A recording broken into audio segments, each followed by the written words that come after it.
Le 24 décembre, le soleil s'est noyé tôt, laissant la morsure du givre sur le bord du manteau.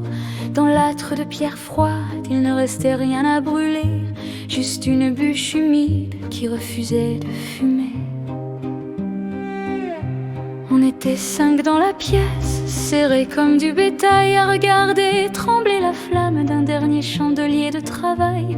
Le petit frère était là, les joues creuses, le regard grand. Il avait l'âge des jeux, mais le visage d'un vieux sang. On raconte là-haut, dans les maisons de lumière, qu'un bonhomme en rouge traverse l'hiver, qu'il apporte des rêves emballés de papier doré. Mais chez nous le solstice a le goût de la cendre mouillée. Le Noël des pauvres n'a pas de traîneau, juste le ventre qui gronde et le froid dans le dos.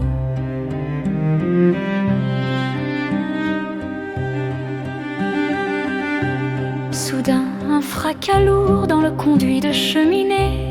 Un nuage de suie noire nous a tous fait tousser.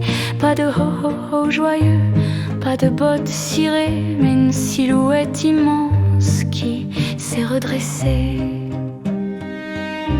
Il sentait la forêt brûler, la terre et le charbon. Un manteau de haillons sombres, une barbe couleur de goudron. Ce n'était pas le Père Noël des vitrines du centre-ville, c'était l'esprit de l'hiver ancien du rire hostile. Il a fixé le garçon maigre au milieu de la pièce d'une voix comme le vent qui souffle dans la forteresse. Toi l'enfant de la misère, j'ai une dette à payer, le destin m'a conduit ici. Je dois m'en acquitter, je peux faire apparaître un soldat de bois peint, un train qui roule tout seul ou un ours fait de lin. Et je t'accorde un vœu, un seul, alors choisis bien. Veux-tu voler dans le ciel? Veux-tu un destin de prince?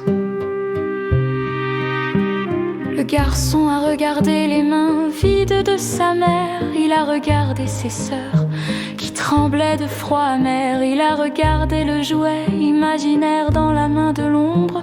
Puis il a regardé le foyer désespérément sombre. Il a levé les yeux d'une maturité effrayante, et sa petite voix rauque fut incroyablement tranchante.